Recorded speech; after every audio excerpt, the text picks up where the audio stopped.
When I was in junior high, there was a famous person known as Kay's old lady. She was our classmate Kei-kun's mother, so that was why we called her that. She was so well known that there wasn't a single person nearby, let alone at our school, who didn't know her. At a glance, she looked like a regular woman. She was great at both talking to and listening to people as well. People would say, "Not much you can do if she gets angry at you." And she would even step in to stop the well-known local delinquents when they were getting up to trouble. She listened carefully to our trifling troubles as junior high students. And she was someone who would really get angry at us for our own benefit, or encourage us when we needed it most.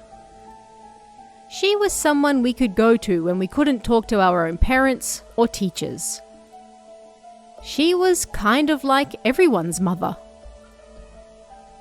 And another thing that comes to mind regarding Kay's old lady. She was extremely good at telling terrifying, scary stories. These stories were no doubt the usual ones you could hear anywhere. But either way, she was great at telling them. They were honestly terrifying. Like, scary enough that all the girls would scream. So, this story is about Kay's old lady. During autumn of my second year at junior high, a kid called A-kun transferred to our class. We lived in the countryside, so we didn't often get transfer students, and so everyone was intrigued by him. He was tall and handsome. And my first impression of him was that all the girls would love him. At first, everyone surrounded him to talk about this and that. But as the days passed, people started to avoid him more and more. He threw stones at a dog. Even worse, he didn't even stop once it was hurt. He kicked a cat so hard that it couldn't move, and then he stomped on it. Stories like this started to spread around the school. Of course, our homeroom teacher ended up hearing these stories too, and he sternly told A off. But then, his mother burst into the staff room and caused a big commotion. "He's not doing anything wrong at school, is he? And he's doing well in his studies." In actuality, he was the top of the class. "As long as he gets good grades, what does it matter what he does to dogs or cats?" She was what we'd now call a complete monster parent. According to the rumours, his mother had gotten into an argument with his previous school as well. And that caused his parents to get divorced. And then she returned to her parents' home. My mother had lived in the same place since she was born as well, so she knew A's mother well. And so I heard those same rumours too. But even though A's mother came to protest, our homeroom teacher was a hot-blooded man, so he refused to back down, simply saying, "Oh, is that so?" The importance of life. Affection for the weak. Education isn't just study. A full-on fight broke out. Usually the delinquents didn't even bother with him, because they were just like, "Indeed, haha." So anyway, A, who caused this disturbance in the first place, was quite frightening. Not the type of fear you might feel for delinquents or whatever, but more the fear of something unknown. There was something creepy about him that couldn't be put into words. Even the girls that fussed so much over him honestly stayed as far away from him as they could. One day, I went to Kay's house to hang out.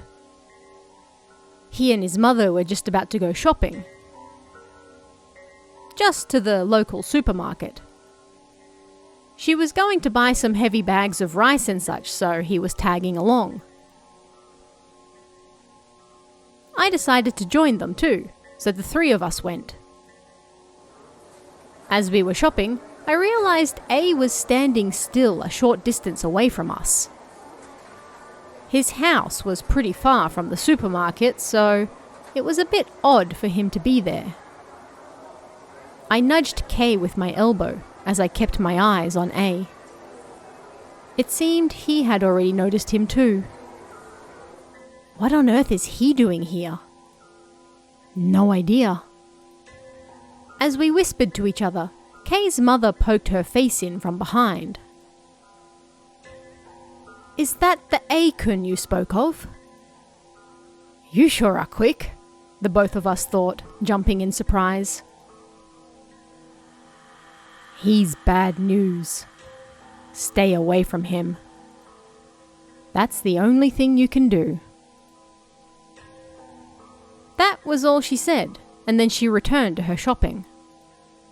She had never turned her back on anyone before, no matter how messed up they were. So the cold way she cast him aside shocked me. For my mother to say something like that. Even Kay was rather surprised. A short while later, A stopped coming to school entirely. But nobody was worried about him. On the contrary, people wished he would stay away and never return. His mother came to the school several times and made a fuss. "They have to be bullying him. That's why he's acting so strange." There was no bullying, but it was true that he was all alone in our class.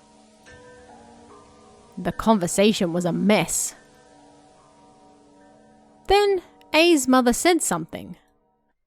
Her son was acting strange.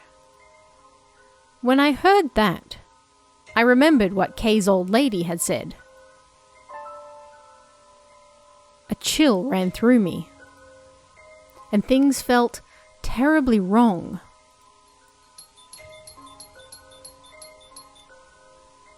A's mother even came to my house. Seemed she knew all about my mother as well.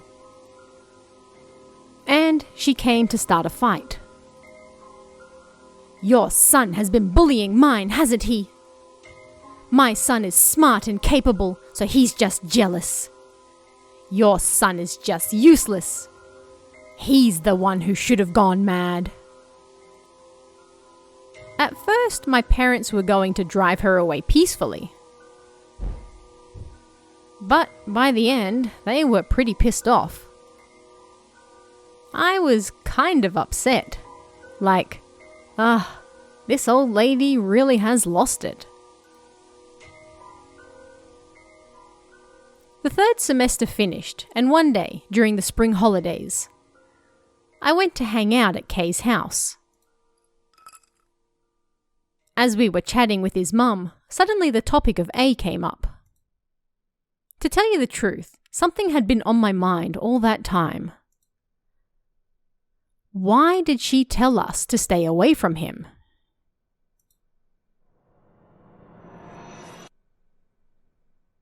I asked her why, and I was frightened out of my mind.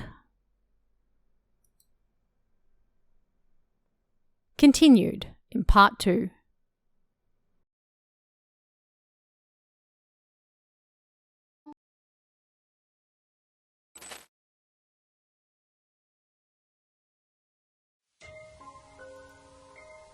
In the end, A never returned to school. He completely lost his mind. And apparently ended up in the hospital. After that, A's mother was apparently admitted to a different hospital as well. But apparently A's grandparents didn't concern themselves with any of this. Those crazies are no part of this family. Leave them in there until they die, they said. I heard this and the story of A's mother storming their house from Kay's old lady.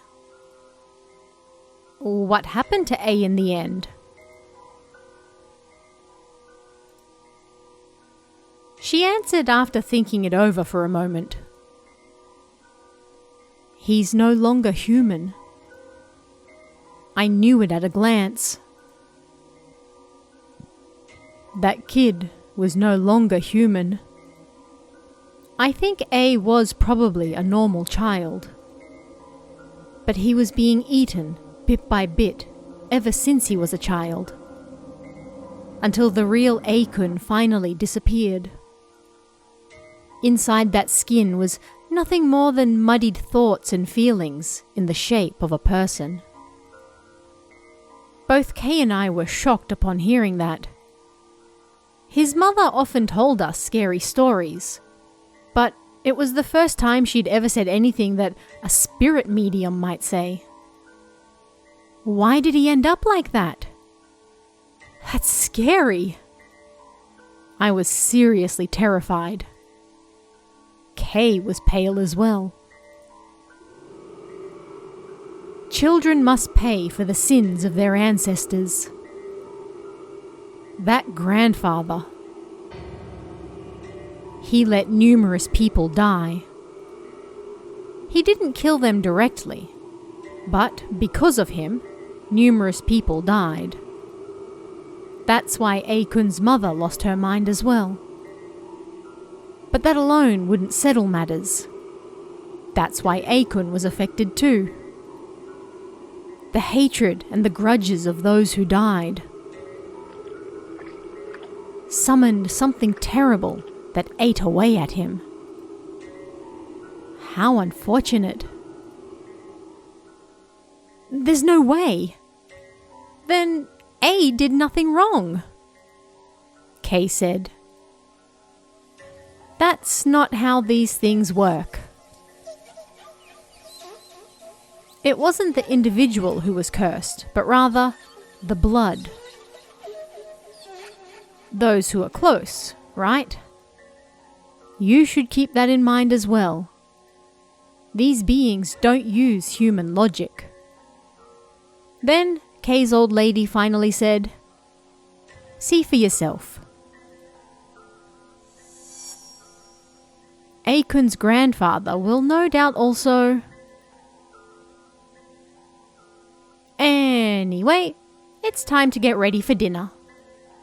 Please eat before you go, she said, as though nothing was wrong, and disappeared into the kitchen. Kay and I were both super depressed. I mean, Akun hadn't done anything wrong, and yet he met such a terrifying fate. Maybe there were things in this world that were even more mysterious than I thought. I was starting to feel that way. I somehow felt like this wasn't something I should talk to other people about. People might treat Kay's old lady like she's a weirdo. So Kay and I decided to keep it to ourselves. I'm about to turn 40 soon, and Kay's old lady has joined the ranks of the dead. After that, A's grandfather was also hospitalized. His entire body became paralyzed, and he was bedridden. His grandmother also passed away from exhaustion after caring for him. And his grandfather was placed in an institutional facility. A's grandfather used to be a greedy moneylender, and I later heard he was rather crooked. In the facility he entered, one of the workers was a former classmate of my mother, and that person said, A's grandfather was unable to move, stiff as a board from head to toe. He wasn't even able to sit. And apparently, the pain never stopped either. No matter what they tried, they couldn't get rid of his bed sores. And he caught various illnesses from the infections he got from them. But still, he wouldn't die. It's a living hell, they said. In the end, A's grandfather lived another 20 years like that, only passing away just recently. And as for A and his mother, it seems no one knows what happened to them after that. Not even whether they're still alive or dead. Even if you yourself never do anything wrong, there are lots of people who meet unfortunate accidents or find themselves falling ill. It could all be a coincidence that A's grandfather fell victim to such a terrible illness, and that A and his mother lost their minds. But still, after I heard that story from Kay's old lady, I make sure to always visit the graves of my ancestors and take part in their memorial services. To my ancestors, thank you for everything.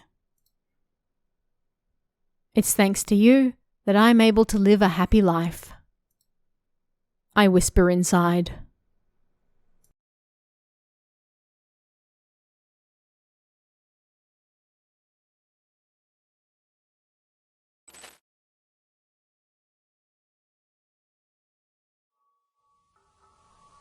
This is something I experienced about 10 years ago. At the time, due to various circumstances, I was involved with a particular group. What the outside world called a gangster organization. In that line of business, it wasn't uncommon to find yourself arrested.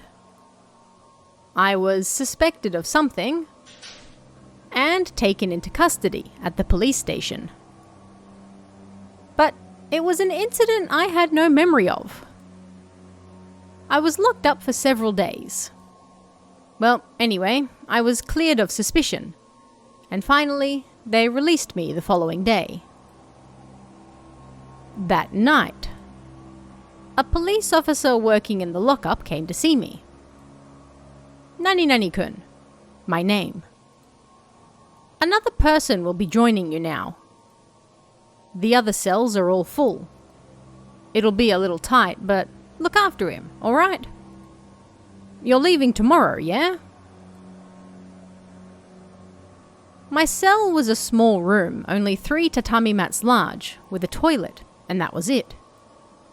They wanted the 2 of us to share this room. But if you added one more person... Geez, I won't even be able to roll over in my sleep. But it was just for one night. Yeah, that's fine, I replied. A few minutes later, the officer returned with my new cellmate. He unlocked the door, and the moment the man came inside, a chill ran down my spine. I couldn't see his face. It was like a black fog covered his face and head, and it even went all the way down his back. I couldn't see what he looked like. It was impossible to tell. The only thing I could tell was that he was a middle-aged man. This unusual man was so creepy that I couldn't even talk to him. What the hell is up with this guy? As I was thinking, the officer called me over. You'll be leaving tomorrow morning, so make sure all your personal items are ready to go. I got my stuff together with the officer in a different room. And as I worked, I asked the officer the question on my mind. So, what's up with the new guy? Ah, him. I heard he was drunk and got into a fight. Why? Do you know him? I finished packing my things without giving an answer. After that, it was past lights out by the time I returned to my cell, so the man was already in bed. I quietly got into my own bed next to him, but I struggled to get to sleep. The following day, I would finally be able to breathe in the outside air, so my excitement no doubt played a part in that. Plus, I was curious about the man sleeping next to me, so I couldn't get to sleep. That man sleeping with his back to me. Did he really get into a drunken fight, and that was it? Even now, I still can't clearly see his face. Does he look normal to everyone else but me? No matter how you look at it, there's a black mist shrouding him. Numerous thoughts ran through my head, and at some point, I fell asleep. Then, that night, I suddenly woke up. And before me, I saw a woman standing by that sleeping man's side. She was wearing a red dress. It was something you didn't see very often nowadays. It stood out as a rather old-fashioned dress. And her face was much like the man's, shrouded in black mist. I couldn't see the expression on her face very well, but I could tell that she was staring at the man below her. I wasn't frozen in bed, nor was I afraid or found this strange. On the contrary, I actually felt kind of sad. Instinctively, I knew that man killed this woman. After that, the footsteps of the officer on patrol approached, and the woman disappeared. This all took place over 10 or 20 seconds, and I was unable to get back to sleep before morning came. It was release day. When I left the room for the final time, I called out to that man. "Hey, sir. You should tell them what happened." The man continued looking at the ground. About a week later, I saw a headline in the morning paper that spoke of a suicide in Lockup. The man hung himself with sheets by the cell's toilet. A thought came to me. It was that guy, no doubt about it. That woman killed him. 10 months later, I was arrested and kept in that same lockup again. There were 40 or so cells, and purely by chance, I ended up in that same one again. And even though I didn't want to, I remembered. Some of the officers had changed due to the incident that happened there, but most of them were still the same. We were allowed to exercise just once a day, and during that time, I spoke to one of the officers about what happened. Then, I see. Actually, that man left behind a notebook that said he killed a woman about 20 years ago. She probably visited his bedside every single night. In the end, it was ruled that the man simply took his own life, and they were unable to determine who the woman in the notebook was, so that incident ended just like that as well. When I went to bed, I prayed for both that woman and the man who died by the toilet, putting my hands together before I went to sleep. And that night, I had a dream. That man bowed over and over to me, and his face was no longer covered by that black fog.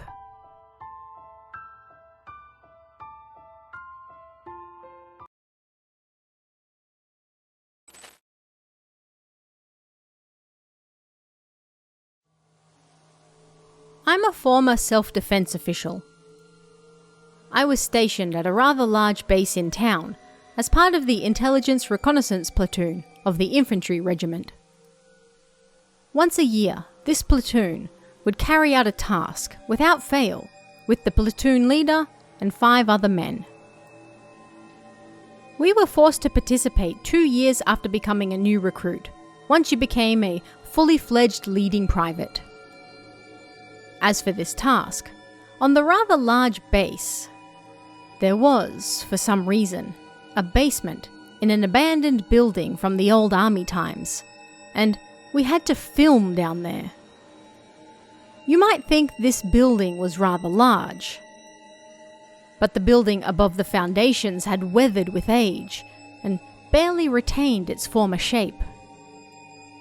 The stairs connecting the first floor to the second had rotted away, and there was no roof either. At the entrance to the stairs leading to the basement, there was a heavy steel door, and this was also locked with a thick steel chain. At the platoon leader's command, all the locks were opened and the chains loosened. When we opened the extraordinarily heavy iron door, from the basement, cold air, as well as the smell of mold and rust, rushed outside. Before the platoon leader, the senior sergeant major gave the young troops a warning. Whatever you see from here on out, you must never mention to anyone, ever. Then the platoon leader gave the command to start filming. They handed me a camera, and another troop in charge of lighting held a torch. We followed our superior officer ahead of us. The stairs leading to the basement weren't the normal depth. They were 3 floors deeper than your regular basement, and they went straight down. Then, as we were just a few steps away from the basement door, bang! The torch the man in charge of lighting was holding went out. We were left relying on the light of a very old, very analog torch. At this point, the platoon leader and superior officer started whispering to each other. The basement door was a triple.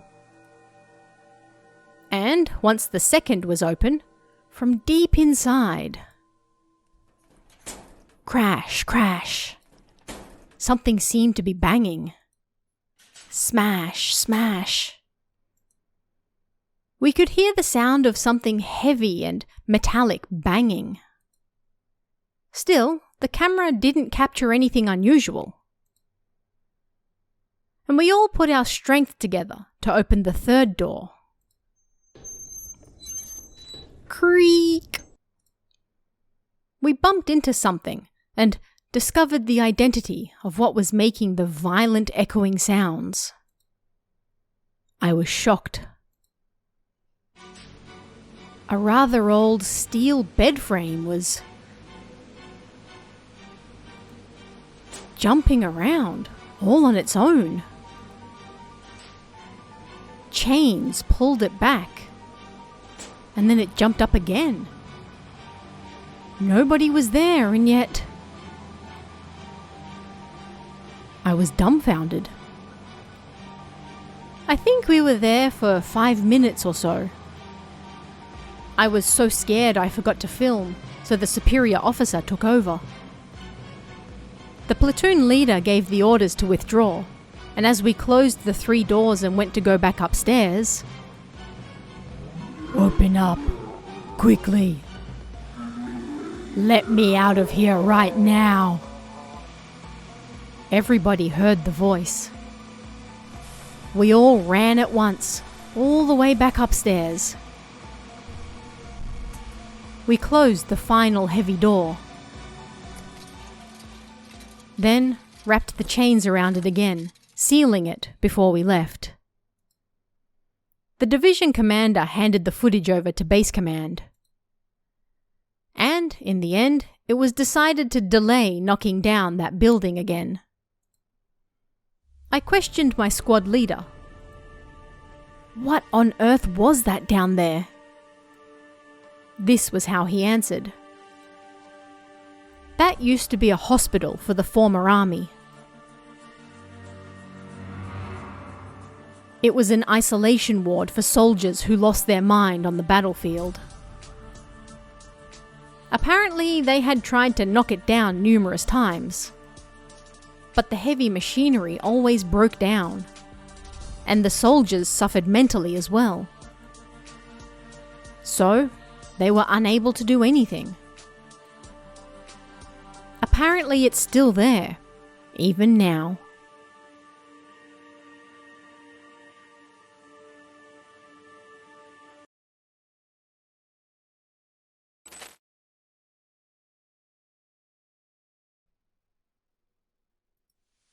I was around 4 years old when my mother got remarried. Until that point, we lived in her family home with my grandparents and great-grandmother. From a young age, I was able to see ghosts. I played with a girl from our family who died several decades prior, as well as my dead great-grandfather. You might think it strange, but my life was overflowing with kindness. And so, this is a supernatural experience that happened to me. When my mother got remarried, we then moved into my new father's family home. But my new grandmother on his side rejected me. "I'm not your grandmother." And it wasn't just her. After I entered the house, an angry voice echoed right by my ear. I was just a child, but I remember being terrified. I heard the voice constantly after that. And I started seeing the figure of something too. This new house wasn't where I belonged. I learnt to ride a bike once I started elementary school. And every now and then, I rode an hour and a half back to my mother's family home, as though running away. Whenever I went there, my family were always so kind to me. It was a cozy space for me. But when they brought me back, that voice, so angry it almost made my head hurt, followed me around every day. This was tough on my mental health, and when I turned 13, I hurt myself. In high school, I entered a dorm, and for university, I left the prefecture. Even now, I still don't return home. But I've met someone I'd like to marry, and we got engaged. With this, I'll be able to escape my family. That was what I thought, but it wasn't the end. After I got engaged and started living with my fiancé, I was happy. But that figure I saw at home when I was a child, I saw again, this time behind my fiancé. As soon as I saw it, I remembered. That angry voice wasn't rejecting me. It wanted to drag me away. That figure that seemed to be coiling around my fiancé from behind, and the pale hands reaching for his neck as he slept. I had brought them with me, didn't I? Was it really something I brought from my family home? Or was it just something bad that I had attracted? I could only see ghosts, so I had no way of getting rid of these things. And my fiancé didn't believe in ghosts. This would no doubt continue after we got married as well. I started to wonder if maybe we shouldn't get married. This scary old man is always angry at me. Just recently, I spoke to my mother about these ghosts. Looking back, she said that I told her this. According to her, she often saw me in the family altar room when I was alone, playing with someone as well. So, that wasn't just my imagination. We really were facing each other. And thanks to my ability to see ghosts, I'm still plagued by these experiences. Even now.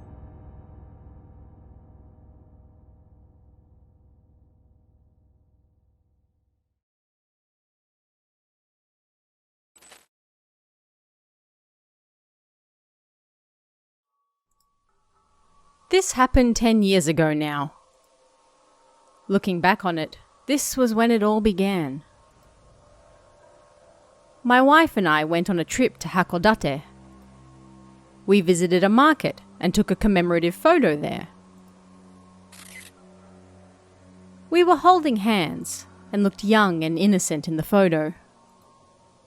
It was a time we enjoyed taking photos together. Hey, what's this? There was something unnatural on my shoulder. A rough hand.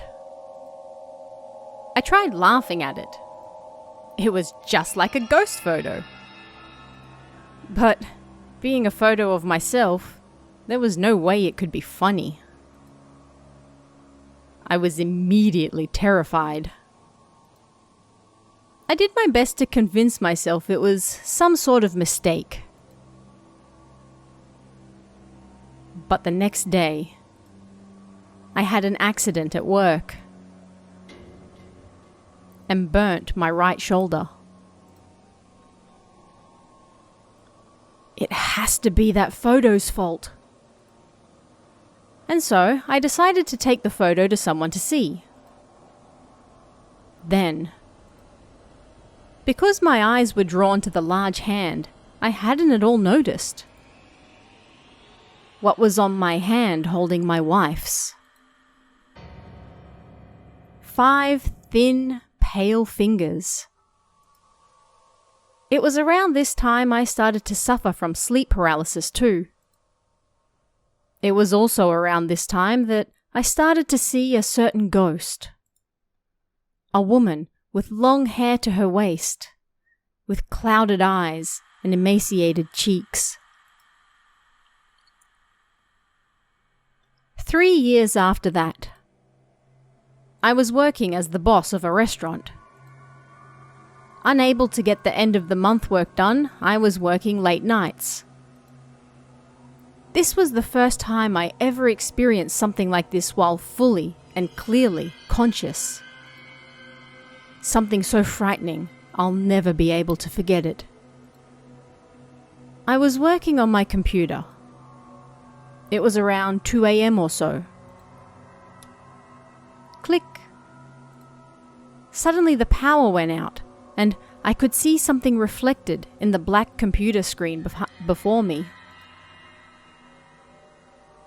A woman sitting in one of the customer chairs.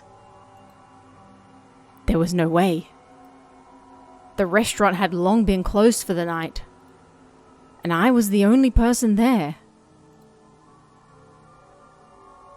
I was confused and quickly closed my eyes. I'm just imagining it. I did my best to convince myself. Then, a few minutes later, I opened my eyes, but perhaps I had made a mistake. I was entirely unable to move. and that woman from before was getting closer. I was broken with fear. I was unable to move or even close my eyes again. Bit by bit, that woman got closer until she was only 2 or 3 steps away. And then, as I sat there in fear, "Boss! Everyone's waiting! Hurry up and finish what you're doing already!"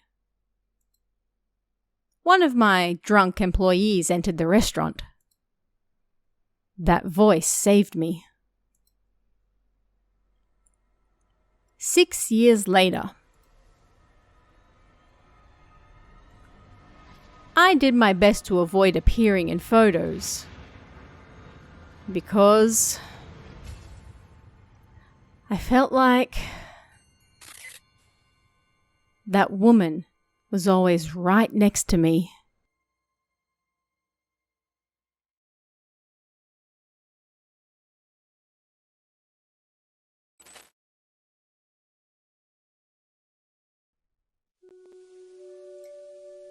In an area deep in the countryside, I was helping demolish an abandoned farmhouse.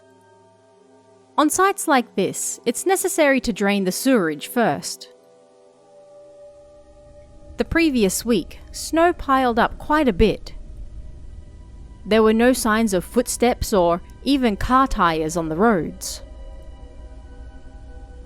20 or 30 minutes after entering the side road, I finally saw the abandoned house. I got out of the car and started preparing for work.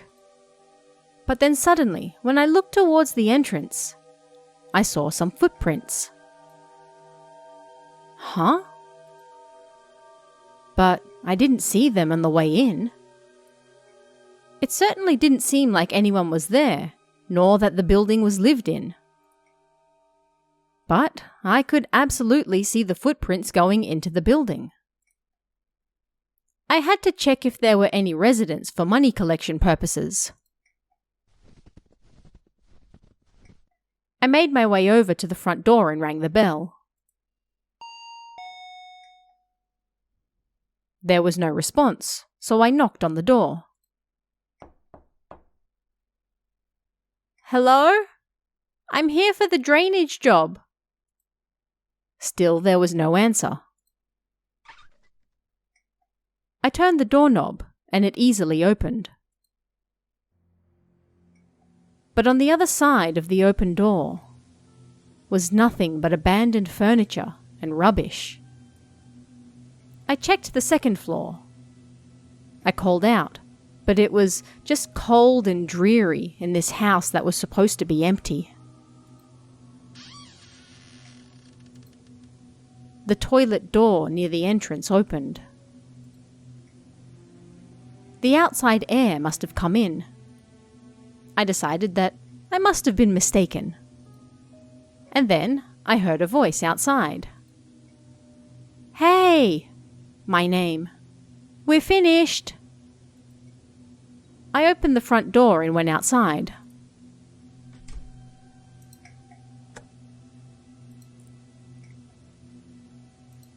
For some reason, the door locked.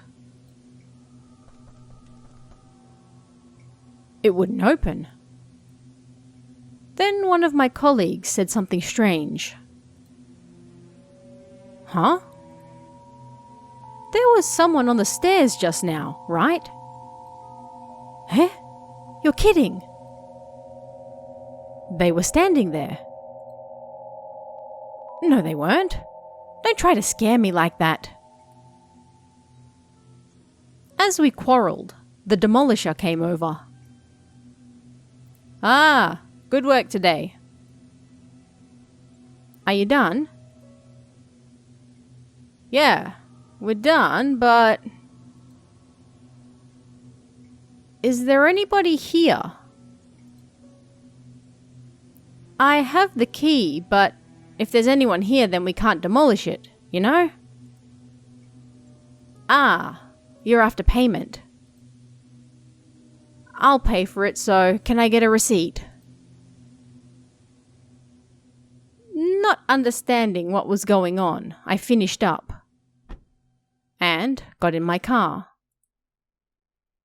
The contractor unlocked the front door and went inside. Then, through the window on the second floor, I saw a black shadow. I later heard from that same contractor on a different job site that an old Buddhist altar had been left abandoned in the house. The heavy machinery kept breaking and people were getting injured, so they were unable to continue the job. And apparently, the house still hasn't been demolished yet. What I saw that day, was it really the ancestor of the former residents? Why did they open the door for me? And those footprints. The door locking. And the black shadow. Was it all to stop the house from being demolished? To tell you the truth, on my way home, something hit my car. And I'm still going back and forth from the hospital, even now.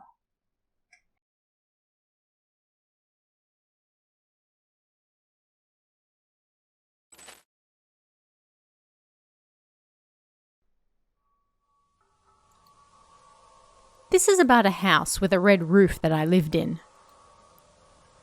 When I was in the 4th grade, it was a house in Nani Ward, Narita City, Chiba Prefecture. More than 10 years have passed since we moved out of that house. I wonder if that house is still there. We had lived in that house for as long as I could remember. On the front entrance, and on the upper wall in the living room, there was an old, tattered charm attached. Other than the charms, there was also a fist-sized Jizo statue in the wall space between 2 rooms. I was only small at the time, so I thought this sort of thing was in every house, and I didn't pay it much mind. It wasn't until later that I started thinking that these items might have some bigger meaning to them. When did it all start? My mother always had a strong 6th sense. She'd say creepy stuff like, "I saw black smoke," or "A woman in white is standing over there," etc. All the time. But the things she said started to escalate. My father was an extremely violent man, so I thought that was why she was mentally breaking too. Sometimes he attacked me as well. I think I was pretty close to depression during that time. I wanted to kill him. A real, murderous impulse swelled within me.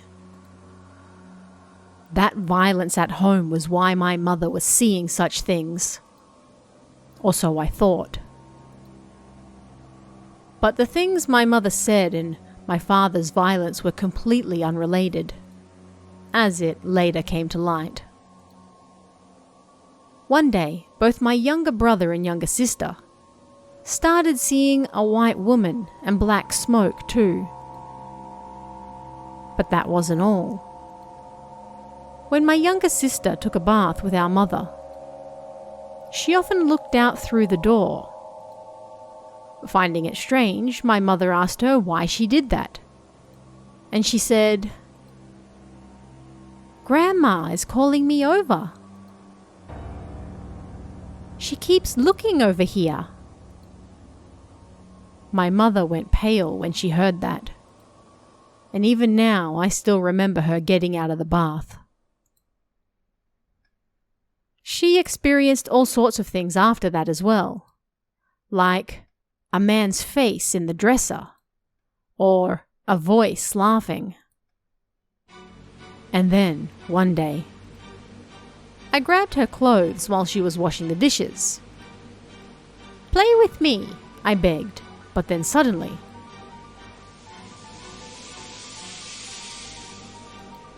I noticed the sound of air passing through a narrow passage, and I turned to look in that direction. Then, in an instant, I froze on the spot. A pitch-black figure was poking its face out and looking right at me. I don't know how to describe it. If I had to say, it was like the silhouette of a person on the pedestrian crossing lights. It was peeking its head out and looking at me. You might not believe me, but I really did see that strange thing with my own 2 eyes. After that, I was so scared that I burst into tears. And next thing I knew, the black thing had disappeared. After that, I started seeing the black smoke and woman in white too. The woman in white would suddenly appear, and then, when I blinked, she would disappear at the same time. The black smoke was like that of a cigarette, floating up to the ceiling before disappearing. At night, I could hear numerous footsteps, and they'd wake us up each time. Then, one day, we had to move for my father's work, and we were able to escape that hell. That was what we all thought. Several days before we moved out, although he had no sixth sense whatsoever, and he most certainly didn't believe in ghosts, my father suffered from sleep paralysis during the night. That night, he woke us all up, and, his face pale and drenched in sweat, he said something terrifying to us. I had sleep paralysis. I looked at the window, and it was covered in hands. They were all banging on it, he said. Shortly after that, we left the house. Before we left, with a total of 4 disposable cameras, we took pictures all over the place. I don't know why we did that. What was in that house? What was making us suffer? That black thing. The numerous hands. Perhaps they were concerned about that. 10 years have passed since then, and we still haven't developed the pictures. Recently, I asked my parents where they were to get them developed, but they said they didn't know. I wonder where those 4 cameras are. And what on earth is in the pictures inside them? I'm still looking for those cameras, even now. Over the last 10 years, we've been assaulted by a variety of bad luck. My brother lost his mind and stopped going to school. Depression, divorce, bullying. My older brother's attempt on his own life. Miraculously, we were able to save him. I think this was all because of the things captured by those cameras. I think there has to be some connection. Maybe that wasn't our escape from hell, but actually just the beginning of it. My relationship with my parents soured, and now I'm in the nightlife business. I've lived alone since I was 17. My sixth sense has grown even stronger since then, and now I'm able to sense all sorts of things. And even now, I can hear footsteps and see strange things that bug me all the time. Just like in the old days.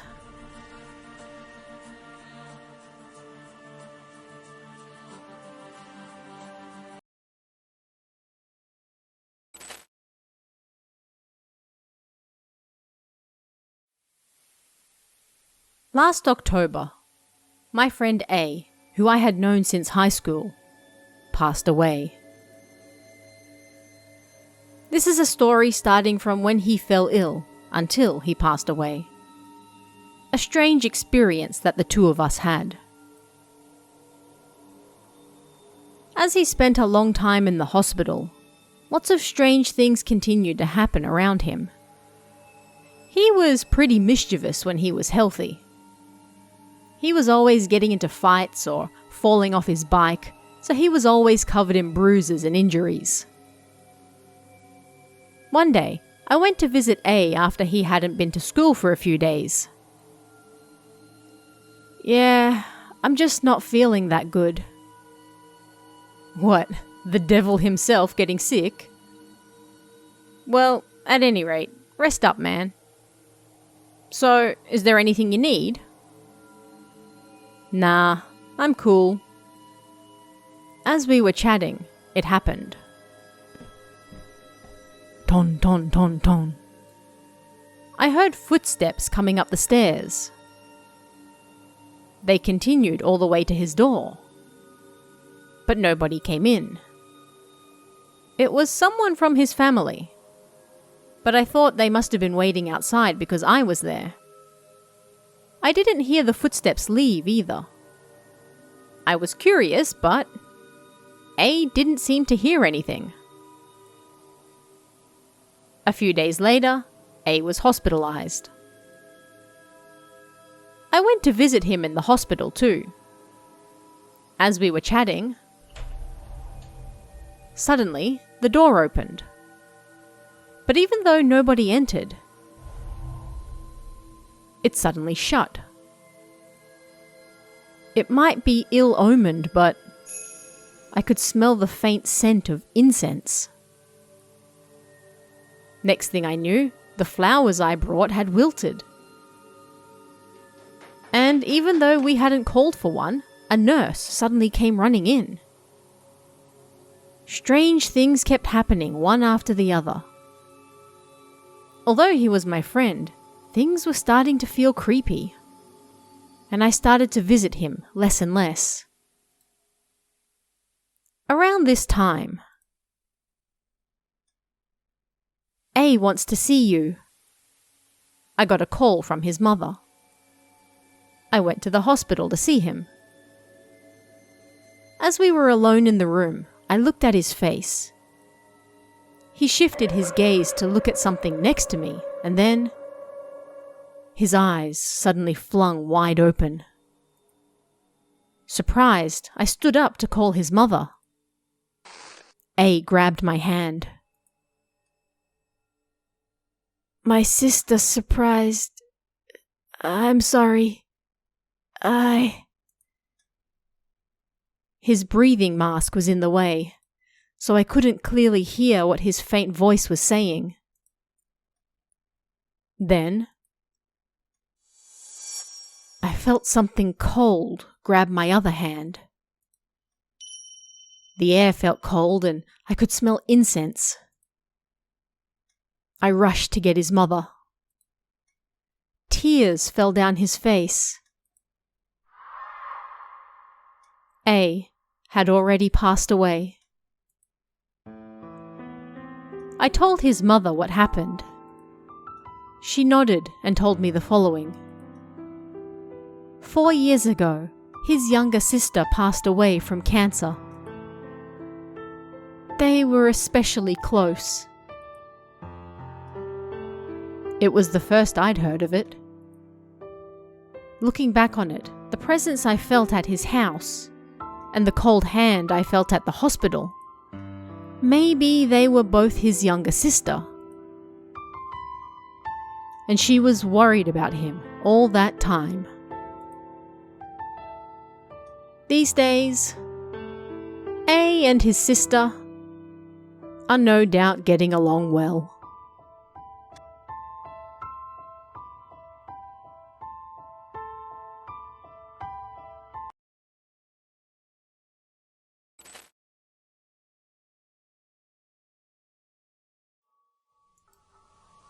During the summer holidays when I was in high school, I hung out with my friends every night. One day, we got to talking about lighting some fireworks. It would be a hassle if the adults saw us, so we decided to find somewhere secluded to light them. There was a facility in our hometown called the Boys' Nature House. So we looked behind that and found the perfect spot. There was a river and a space made of mud.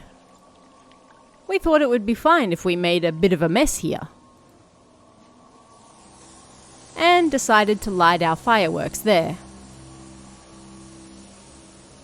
After messing around with them for a while, we got tired, so we sat down to take a break. Everything around us felt completely silent. Then, one of my friends suddenly said something. "Can you hear something?" We could hear a faint sound in the distance.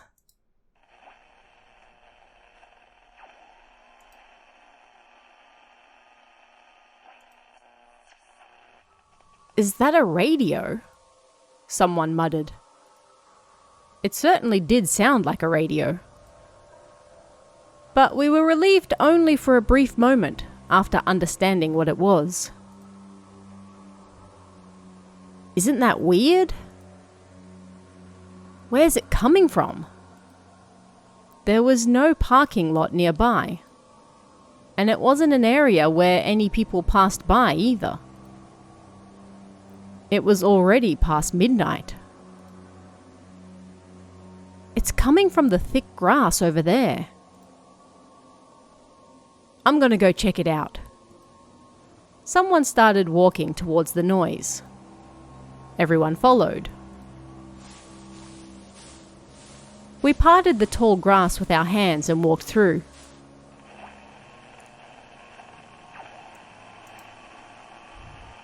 We were gradually getting closer to the sound.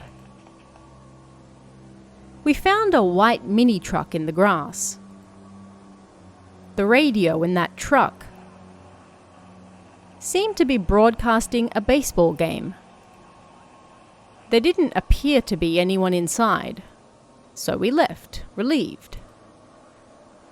Then, my friend at the head of the line said something.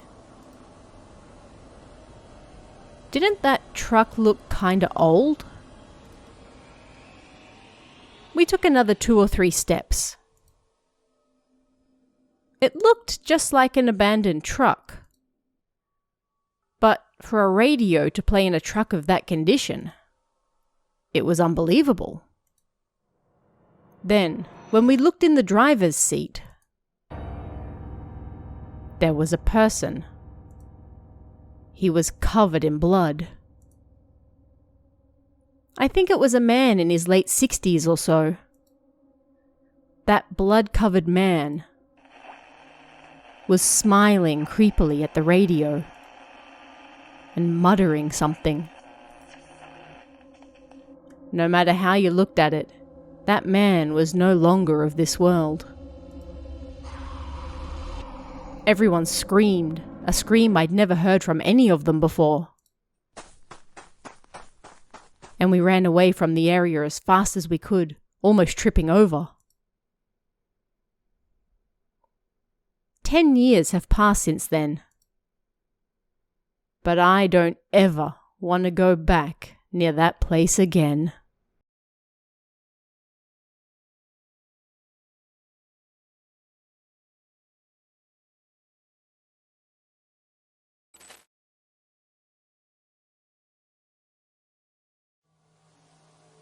I worked on a film set for an adult video shoot in the city. as an assistant to the cameraman. Several years ago, I experienced something that left me with a terribly bad aftertaste. There was a location we visited roughly once or twice every 6 months. It was a location we used for hard shoots. The director of that shoot, I'll call him A, was around the same age as me. We got along well, so whenever we met on the film set, we'd often chat. This is a story I heard from him on the last day we were on set together. I was chatting with him on the set during our lunch break. "The AD passed away recently," he suddenly said. I somewhat remembered his face. The AD, who was always on set, was, just like he said, now no longer there. Apparently, his mental health greatly suffered, and he took his own life. But the way he died was rather strange. He apparently jumped off a building, but he didn't die the first time. So, he stood up, went back to the same spot, and jumped again. They found some of the AD's blood on the stairs of the building, so the police investigated whether he might have been killed by someone else or not. But the results of the autopsy determined that he jumped twice of his own free will. And that was the end of that. I was shocked. "So he couldn't die," I said. I found it incredibly strange that someone would be able to jump twice. The first time he jumped must have been extremely painful. No matter how much he wanted to die, his body said no. Such a thing must be impossible, right? As I thought about it, actually, I got a phone call from him the day he died. A said, a scared look in his eyes. I was on a different job, so I couldn't answer. But he left a message. A took his phone out. No way, I thought. Do you want to hear it?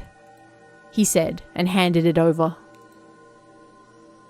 It was a creepy story, and it wasn't like we were friends, so I didn't want to hear a dead person's voice. But I was daunted by the power behind A's silence. I pressed the button on his phone and put it to my ear. The phone made a sound and then beeped. A-san.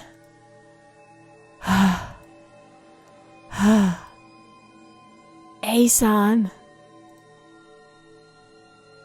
His breathing ragged, the AD kept repeating A's name over and over. It was a voice that sounded familiar. He seemed to be crying and sniffling. And beneath that voice, this way, this way, this way. A young woman's voice repeated 3 times. The voice was faint, but I could clearly hear it. As the phone beeped to indicate the end of the message, I came back to my senses. I suddenly got goosebumps all over. Instinctively, I felt like I'd heard something I shouldn't have. That had to be right after he jumped the first time. You can hear a strange dragging sound, right? Hold on, I don't want to hear such creepy things. He didn't seem to care that I was angry, and A continued to stare at me without blinking. I got goosebumps again. You heard it too, right?" His eyes were unfocused, but he spoke forcefully. "Huh?" "You heard that woman's voice too, right?" I nodded, and he let out a large sigh, as though he was finally convinced. I wasn't absolutely certain, but if the AD called from where he jumped, that meant the woman was there with him. And it was possible that she killed him. I asked A if he let the police know about the call, but he said he didn't. "It might be related, so I think you should." "No, there's no reason to. I don't think that woman is alive." His eyes went unfocused again, and he muttered something. A chill ran down my spine, and the mood in the room immediately changed. Maybe this man knows something. Sorry for making you listen to something so weird. I just wanted you to know. And our conversation ended there. Even now, I still visit that site every now and then. But A's no longer around. After that shoot, he went missing, and nobody knows where he is now. From what I heard, A and that AD came from a company that no longer exists anymore. And that company treated its women both physically and emotionally incredibly poorly. What I think is, it all had something to do with that woman's voice I heard on the phone.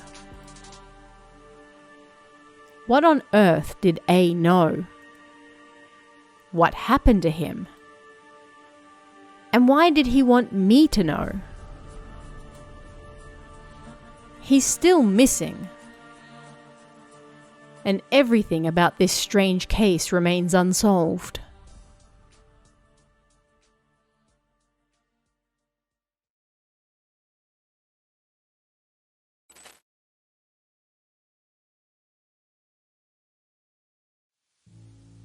This story happened when old feature phones called garake were commonly in use. Have you ever found a cell phone before? This is a terrifying story that happened to a friend of mine. This friend finished work late one night. And, as they were walking home, they found a phone lying on the road. Looking closer, it was pink, and it had various decorations and such on it. It was a pretty stylish phone, my friend thought. Ah, this must be a young woman's phone, they quickly realized. Looking at the back of the phone, there was a purikura sticker attached. It was of two women. They're pretty cute. My friend walked for a short while, and then the phone rang. They looked at the number, and it was from an unknown number. They answered it, and it was from the phone's owner. Ah, hello? I dropped my phone nearby, and I'm in a bit of trouble now. My friend made an offer and said, "Ah, well, I can bring it to you." Then, on the other end of the phone, he heard what sounded like the voice of another girl, perhaps the friend in the purikura photo. "Ah, you got through. Thank goodness. I'm gonna have them bring the phone over here." "Ah, yeah, good idea." Yeah, that's great. They should bring the phone here." My friend walked while chatting to the women on the phone. Can you see a convenience store from there? Yeah, I can. Can you see a highway from there? Ah, that one. Okay, we're waiting beneath the second set of lights on that road. As my friend made their way over, the girls hurried them along. Please, hurry up. My friend started to lightly jog. Please, you really need to hurry. My friend started running. Faster! Run faster! Come quickly! Finding the situation strange, my friend ran as fast as they could. Their legs got all tangled up and they hit the ground. As they landed roughly, the phone snapped cleanly in two. Crap! My friend panicked at the sight of the broken phone. But then, bang! There was a loud noise nearby. My friend stood up to see what it was. And beneath the set of lights where they were supposed to meet the girls, a truck had crashed. My friend stared at the horrifying sight, dumbfounded. A voice seemed to be coming from somewhere. Listening closer, trying to find the voice, it seemed to be coming from the phone that belonged to the woman. That was now broken in two. You were supposed to bring it to us over here. By the guardrail beneath those traffic lights, there were two sets of flowers, dedicated to those who had lost their lives there.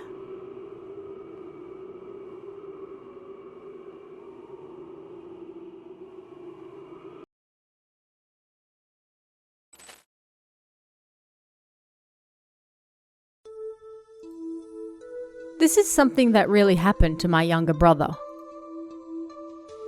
We were born and raised in the countryside of Shikoku.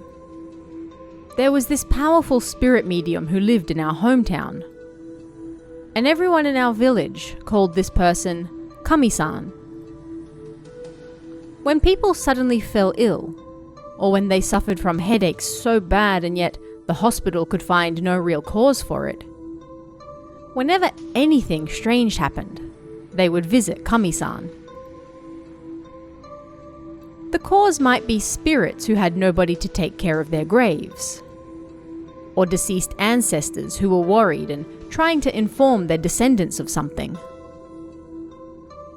And whenever anyone asked Kami-san to perform a cleansing ceremony, they would miraculously get better, just like that. But when I was just a kid, I didn't believe in ghosts. I thought they weren't real. Until something happened that made me believe. And that reason was my brother. I was 12 at the time, and it was autumn. My brother was only 6. He was always bright, energetic, and a bit of a troublemaker. Everyone loved him. He loved playing outside, and whenever he got home, he'd wolf down all his food. But then one day, suddenly, he stopped eating. I don't want to eat today. We all found that statement to be rather odd. But maybe he was just sick, so we didn't ponder it too deeply. And so, he quickly washed up and then went to bed. But the next morning, I don't want to eat, he said, and refused to touch his food again. Just in case, we took his temperature, but it was normal. My mother grew worried and tried to force him to eat, but he absolutely would not. When she asked why, he remained silent and just looked at the ground. An entire day passed, and he still hadn't eaten a single thing. We all asked him why, but he wouldn't say anything. He just remained silent. Finally, my mother started crying, and I took my brother to my room with me. He trusted me, so I did my best to get an answer out of him. I got him to finally answer, but what he said didn't make any sense. "Don't say anything to Mum and Dad. If I eat, I'll die. I can hear all these voices, even though there's nobody around." That was what he said. I was just a child myself, but I got chills. I tried to convince my brother to eat, but he just shook his head and cried, "They'll kill me." He cried so much he fell asleep. When I told my parents what he said, they both took the next day off work and took my brother to the hospital. They weren't able to find any underlying cause, but they apparently gave him a nutritional infusion. The next day, my parents went to take my brother to a psychiatrist, fearing something mental was affecting him. But he seemed almost like a completely different person, covering his ears and crying and screaming constantly, running around and making a mess of the house. So they were unable to take him. After that, he started muttering incomprehensible things at mealtime and kept screaming and crying until both my parents also couldn't take it anymore. Holding my crying brother, they both cried as well. I watched them cry. There was nothing else I could do. It was such a strange sight. The warm atmosphere our family always had was replaced by doldrums that loomed over the house. 6 days passed with my brother not eating anything, and he was starting to look really thin. Of course, he wasn't going to school, and because he wasn't eating, he had no strength. So all he did was sleep and cry during meal times, over and over. My healthy brother had become an entirely different person within a single week. We were of course saddened, but also terrified. At this rate, I thought he would die. And my parents also worried that I would lose my mind as well. They sent me to stay with my grandmother for a while, and at her suggestion, they decided to take my brother to see Kami-san. Nobody in my family really believed in Kami-san at that point, but my parents were all out of ideas. When they finally went to meet Kami-san, apparently my brother said he wouldn't go unless I was there too. So I took some time off school and joined them. I didn't know anything about Kami-san, but she lived in a normal house and dressed like a normal person. She was a kind-looking old lady. After my parents briefly explained the situation, she led us to a room with a small Buddhist altar in it. Kami-san sat before it, and then my parents, holding my brother, sat behind her, and I sat next to them. Kami-san lit a candle on the altar, and then she took a deep breath and started chanting. Then, the flame on the candle that was on top of the altar that had been flickering, even though the window was open and a breeze was blowing, it now remained perfectly still and straight. Every now and then, Kami-san spoke as though answering someone.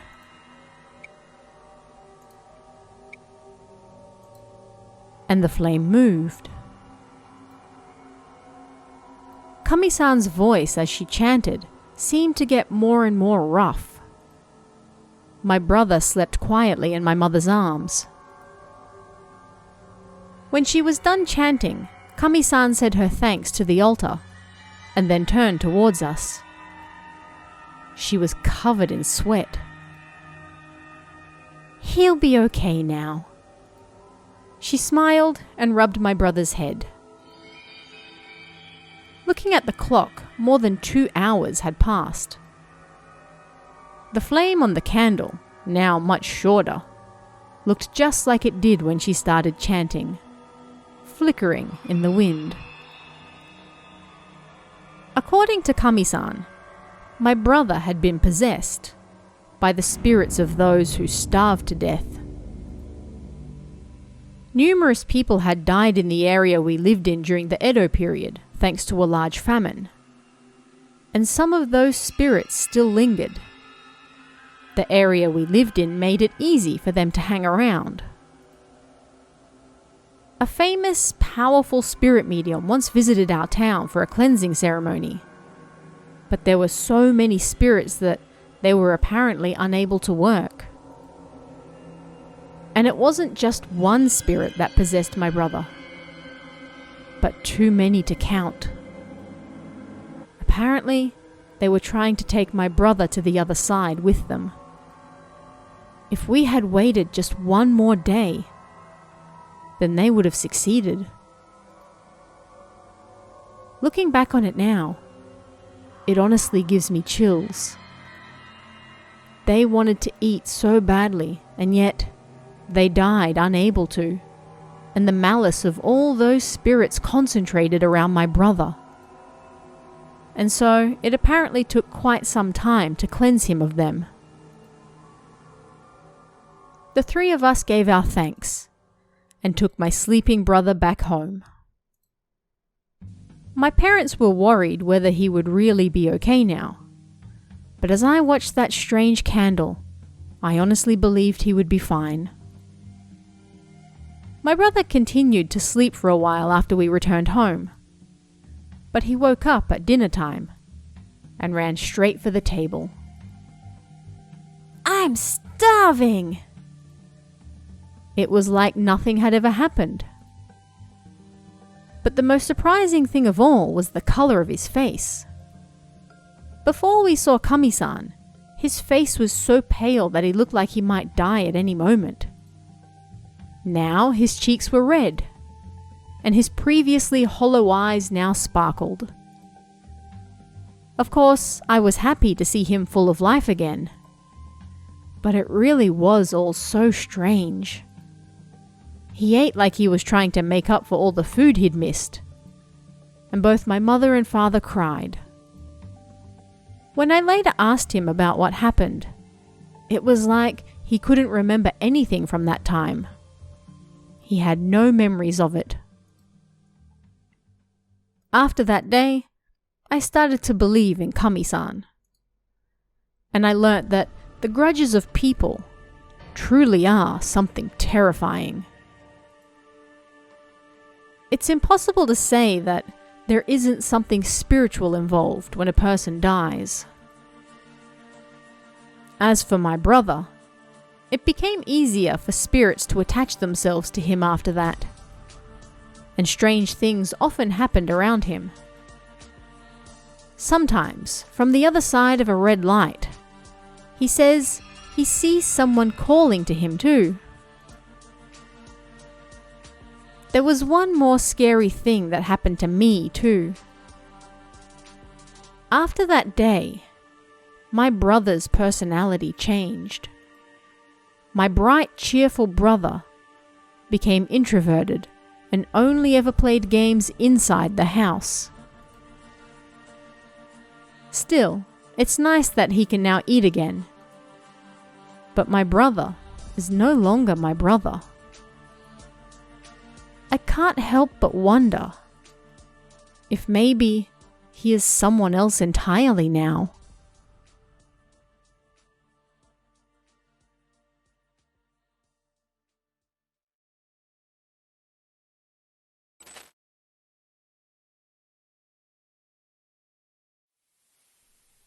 On the last day of my business trip, one of my colleagues invited me to go drinking that same night.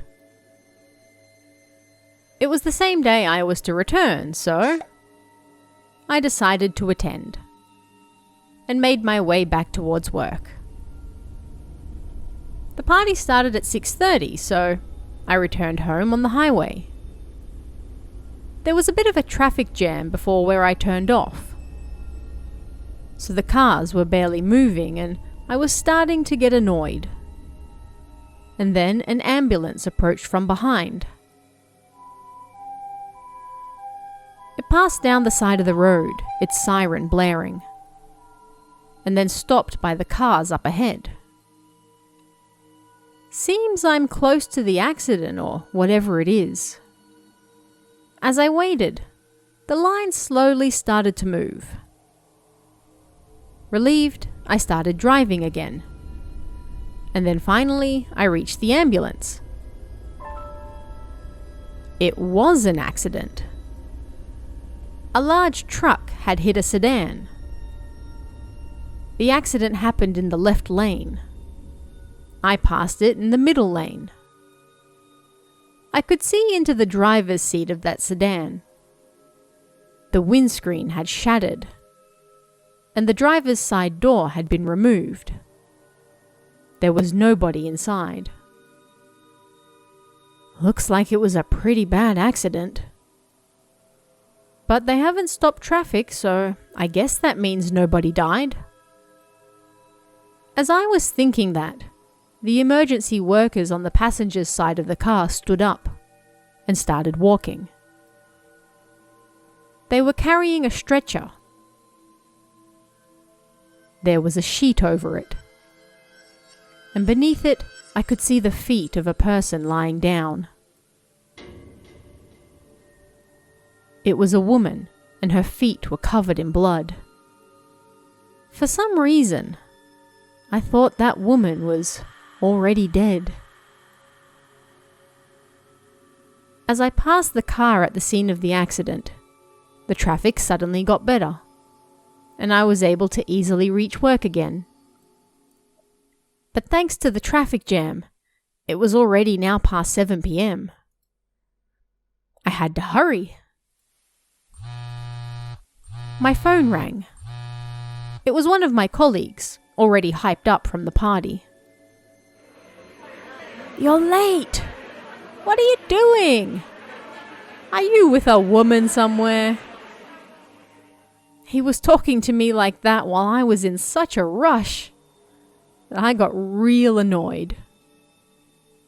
I set the phone's camera to Facecam mode and spoke to him so he could see very clearly that I was in the office. "I'm on my way right now. Stop saying such stupid things and make sure you order some food for me," I yelled. Then, the voices on the other end of the phone immediately toned down. "Hey, listen. Just leave everything as it is.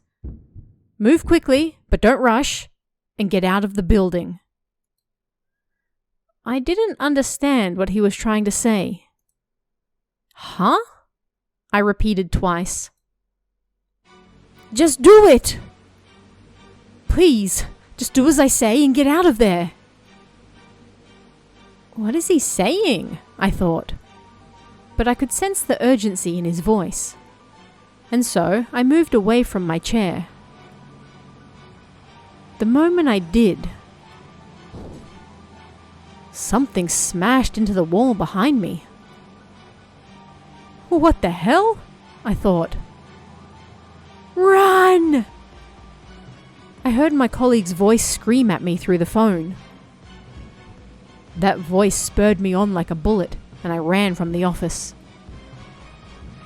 I descended the stairs and went outside. As I was running, several times, I felt like I saw a face beside me with long hair. I went outside and waited for the beating of my heart to calm down. My phone had already hung up. I called my colleague back and he quickly picked up. He seemed relieved I was okay. According to him, when I was talking to him on the phone through Facecam, the whole time, there was a woman standing behind me. Long hair covered her face, and she was covered in dried up blood. She looked a mess. Was it the woman from that accident? I thought. The next day was my first day back from the business trip, so it was a day off. I visited a temple, told them what happened, and got cleansed. Nothing strange happened after that. By the way, I went to the party after that, but the colleague I spoke to on the phone told everyone what happened. Not a single one of the women there came near me. As such, the mood worsened even more. Of course, that goes without saying.